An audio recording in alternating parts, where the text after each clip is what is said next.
अगला अध्याय परम धर्म का प्रतिपादन शैवागम के अनुसार पाशुपत ज्ञान तथा उसके साधनों का वर्णन। ऋषियों ने पूछा, वायुदेव, वह कौन सा श्रेष्ठ अनुष्ठान है जो मोक्ष स्वरूप ज्ञान को अपरोक्ष कर देता है? उसको और उसके साधनों को आज आप हमें बताने की कृपा करें। वायु ने कहा, भगवान शिव का बताया हुआ जो परम धर्म है उसी को श्रेष्ठ अनुष्ठान कहा गया है। उसके सिद्ध होने पर साक्षात मोक्षदायक शिव अपरोक्ष हो जाते हैं। वह परम धर्म 5 पर्वों के कारण क्रमशः 5 प्रकार का जानना चाहिए। उन पर्वों के नाम हैं क्रिया, तप, जप, ध्यान और ज्ञान। ये उत्तरोत्तर श्रेष्ठ हैं। उन उत्कृष्ट साधनों से सिद्ध हुआ धर्म परम धर्म माना गया है। जहाँ परोक्ष ज्ञान भी अपरोक्ष ज्ञान होकर मोक्षदायक होता है। वैदिक धर्म में 2 प्रकार के बताए गए हैं, परम और अपरम। धर्म शब्द से प्रतिपाद्य अर्थ में हमारे लिए श्रुति ही प्रमाण है। योग पर्यंत जो परम धर्म है वह श्रुतियों के शिरोभूत उपनिषद में वर्णित है, और जो अपरम धर्म है वह उसकी अपेक्षा नीचे श्रुतियों के मुख भाग से अर्थात संहिता मंत्रों द्वारा प्रतिपादित हुआ है, जिसमें पशु जीवों का अधिकार नहीं है। वह वेदांत वर्णित धर्म परम धर्म माना गया है। उससे भिन्न जो यज्ञ यज्ञादि हैं, उनमें सबका अधिकार होने से वह साधारण या अपरम धर्म कहलाता है। जो अपरम धर्म है वही परम धर्म का साधन है। धर्मशास्त्र आदि के द्वारा उसका सम्यक रूप से विस्तार पूर्वक सांगोपांग निरूपण हुआ है। भगवान शिव के द्वारा प्रतिपादित जो परम धर्म है उसी का नाम श्रेष्ठ अनुष्ठान है। इतिहास और पुराणों द्वारा उसका किसी प्रकार का विस्तार हुआ है, परंतु शैव शास्त्रों द्वारा उसके विस्तार का सांगोपांग निरूपण किया गया है। वही उसके स्वरूप का सम्यक रूप से प्रतिपादन हुआ है। साथ ही उसके संस्कार और अधिकार भी सम्यक रूप से विस्तार पूर्वक बताए गए हैं। शैव आगम के 2 भेद हैं, श्रोत और अश्रोत। जो श्रुति का सार तत्व से संपन्न है वह श्रोत है, और जो स्वतंत्र है वह अश्रोत माना गया है। स्वतंत्र शैवागम पहले 10 प्रकार का था, फिर 18 प्रकार का हुआ। वह कायिका आदि संज्ञाओं से सिद्ध होकर सिद्धांत नाम धारण करता है। श्रुति सार में जो शैव शास्त्र है उसका विस्तार 100 करोड़ श्लोकों में किया गया है। उसी में उत्कृष्ट पाशुपत व्रत और पाशुव्रत ज्ञान का वर्णन किया गया है। युग युग में होने वाले शिष्यों को उसका उपदेश देने के लिए भगवान शिव स्वयं ही योगाचार्य रूप में जहाँ तहाँ अवतीर्ण होकर उसका प्रचार करते हैं। इस शैव शास्त्र को संक्षिप्त करके उसके सिद्धांत का प्रवचन करने वाले मुख्यतः 4 महर्षि हैं, रुरु, दधीच, अगस्त और महायशस्वी उपमन्यु। उन्हें संहिताओं का प्रवर्तक पाशुपत जानना चाहिए। उनकी संतान परंपरा में सैकड़ों हजारों गुरुजन हो चुके हैं। पाशुपत सिद्धांत में जो परम धर्म बताया गया है वह चर्या आदि 4 पादों के कारण 4 प्रकार का माना गया है। उन चारों में जो पाशुपत योग है वह दृढ़ता पूर्वक शिव का साक्षात्कार कराने वाला है। इसलिए पाशुपत योग ही श्रेष्ठ अनुष्ठान माना गया है। उससे भी ब्रह्मा जी ने जो उपाय बताया है उसका वर्णन किया जाता है। भगवान शिव के द्वारा परिकल्पित जो नामाष्टकमय योग है उसके द्वारा सहसा शैवी प्रज्ञा का उदय होता है। उस प्रज्ञा द्वारा पुरुष शीघ्र ही सुस्थिर परम ज्ञान प्राप्त कर लेता है। जिसके हृदय में वह ज्ञान प्रतिष्ठित हो जाता है उसके ऊपर भगवान शिव प्रसन्न होते हैं। उनके कृपा प्रसाद से वह परम योग सिद्ध होता है जो शिव का अपरोक्ष दर्शन कराता है। शिव के अपरोक्ष ज्ञान से संसार बंधन का कारण दूर हो जाता है। इस प्रकार संसार से मुक्त हुआ पुरुष शिव के समान हो जाता है। यहाँ ब्रह्मा जी का बताया हुआ उपाय है, उसी का पृथक वर्णन करते हैं। शिव, महेश्वर, रुद्र, विष्णु, पितामह, ब्रह्मा, संसार वैद्य, सर्वज्ञ और परमात्मा, ये मुख्यतः 8 नाम हैं। ये 8 मुख्य नाम शिव के प्रतिपादक हैं। इनमें से आदि 5 नाम क्रमशः शांति, अतीता आदि 5 कलाओं से संबंध रखते हैं और 5 उपाधियों को ग्रहण करने में सदाशिव आदि के बोधक होते हैं।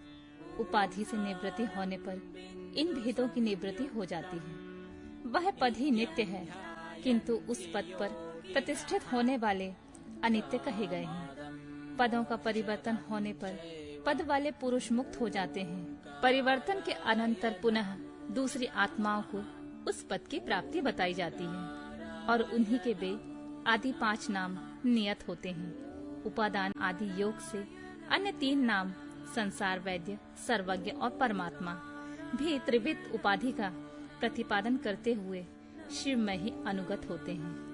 अनादि मल का संसर्ग उनसे पहले ही नहीं है तथा वे स्वभावतः अत्यंत शुद्ध स्वरूप हैं, इसलिए शिव कहलाते हैं। अथवा वे ईश्वर समस्त कल्याण में गुणों के एकमात्र घनीभूत विग्रह हैं, इसलिए शिव तत्व के अर्थ को जानने वाले श्रेष्ठ महात्मा उन्हें शिव कहते हैं। 23 तत्वों से परे जो प्रकृति बताई गई है, उससे भी परे 25वें तत्व के स्थान में पुरुष को बताया गया है, जिसे वेद आदि में ओमकार रूप कहा गया है। ओमकार और पुरुष में वाच्यवाचक भाव संबंध रखता है। उसकी यथार्थ स्वरूप का ज्ञान एकमात्र वेद से होता है। वे ही वेदांत में प्रतिष्ठित हैं, किंतु वह प्रकृति से संयुक्त है।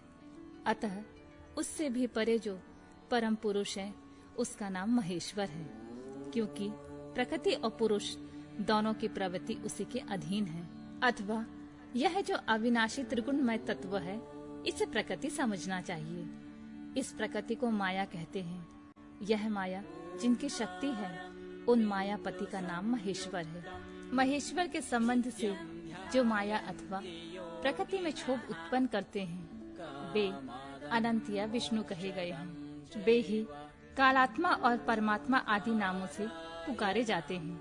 उन्हीं को स्थूल या सूक्ष्म रूप भी कहा गया है। दुख अथवा दुख के हेतु नाम सत हैं। जो प्रभु उनका द्रावण करते हैं, उसे मार भगाते हैं। उन परम कारण शिव को साधु पुरुष रुद्र कहते हैं। कला, काल आदि तत्वों से लेकर भूतों में पृथ्वी पर्यंत जो 36 तत्व हैं, उन्हीं से शरीर बनता है।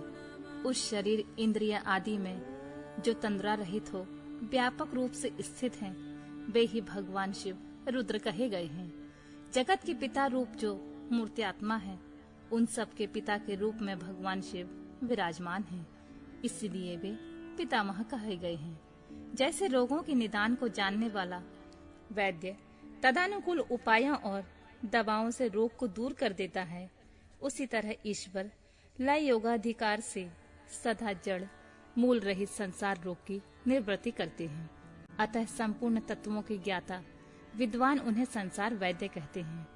10 विषयों के ज्ञान के लिए 10 इंद्रियों के होते हुए जीव तीनों कालों में होने वाले स्थूल सूक्ष्म पदार्थों को पूर्ण रूप से नहीं जानते, क्योंकि माया ने ही उन्हें मल से आवृत कर दिया है। परंतु भगवान सदाशिव संपूर्ण विषयों के ज्ञान के साधनभूत इंद्रियों के न होने पर भी जो वस्तु जिस रूप में स्थित है, उसे उसी रूप में ठीक ठीक जानते हैं, इसलिए वे सर्वज्ञ कहलाते हैं। जो इन सभी उत्तम गुणों से नियुक्त संयुक्त होने के कारण सबके आत्मा है, जिनके लिए अपने से अतिरिक्त किसी दूसरे आत्मा की सत्ता नहीं है, वे भगवान शिव स्वयं ही परमात्मा है। आचार्य की कृपा से इन 8 नामों का अर्थ सहित उपदेश पाकर शिव आदि 5 नामों द्वारा निवृत्ति आदि 5 कलाओं की ग्रंथि का क्रमशः छेदन और गुण के अनुसार शोधन आदि करके गुणित, उद्घात युक्त और अनिरुद्ध प्राणों द्वारा हृदय, कंठ, तालु, भूमध्य और ब्रह्मरत्न से युक्त पुजष्टक का वेधन करके सुषुम्ना नाड़ी द्वारा अपनी आत्मा को सहस्त्रार चक्र के भीतर ले जाएं।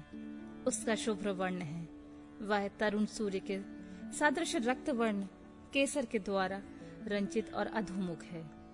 उसके 50 तलों में स्थित आज से लेकर छा तक सबिंदु अक्षर कर्णिका के बीच में गोलाकार चंद्रमंडल है। यह चंद्रमंडल छत्राकार में स्थित है। उसने एक ऊर्ध्वमुख 12 दल कमल में आवृत कर रखा है। उस कमल की कर्णिका में विद्युत सदृश अकधादि त्रिकोण यंत्र हैं। उस यंत्र के चारों ओर सुधा सागर होने के कारण वह मणिद्वीप के आकार का हो गया है। उस द्वीप के मध्य भाग में मणिपीठ है। उसके बीच में नाद बिंदु के ऊपर हंसपीठ है। उस पर परम शिव विराजमान है। उक्त चंद्रमंडल के ऊपर शिव के तेज में अपने आत्मा को संयुक्त करें। इस प्रकार जीव को शिव में लीन करके शाक्त अमृत वर्षा के द्वारा अपने शरीर के अभिषिक्त होने की भावना करें। तत्पश्चात अमृतमय विग्रह वाले अपने आत्मा को ब्रह्मरत्न से उतारकर हृदय में 12 दल कमल के भीतर स्थित चंद्रमा से परे श्वेत कमल पर अर्धनारीश्वर रूप में विराजमान मनोहर आकृति वाले निर्मल देव भक्त वत्सल महादेव शंकर का चिंतन करें। उनकी अंग कांति शुद्ध स्फटिक मणि के समान उज्जवल है। वे शीतल प्रभा से युक्त और प्रसन्न हैं। इस प्रकार मन ही मन ध्यान करके शांत चित हुआ मनुष्य शिव के 8 नामों द्वारा ही भावमय पुष्पों से उनकी पूजा करें। पूजा के अंत में पुनः प्राणायाम करके चित्त को भली भांति एकाग्र रखते हुए शिव नामाष्टक का जप करें। फिर भावना द्वारा नाभि के 8 आहुतियों का हवन करके पूर्णाहुति एवं नमस्कार पूर्वक 8 फूल चढ़ाकर अंतिम अर्चना पूरी करके चुल्लू में लिए जल की भांति अपने आप को शिव के चरणों में समर्पित कर दें। इस प्रकार करने से शीघ्र ही मंगलमय पाशुपत ज्ञान की प्राप्ति हो जाती है और साधक उस ज्ञान की सुस्थिरता को पा लेता है। साथ ही वह परम उत्तम पाशुपत व्रत एवं परम योग को पाकर मुक्त हो जाता है। इसमें संशय नहीं है।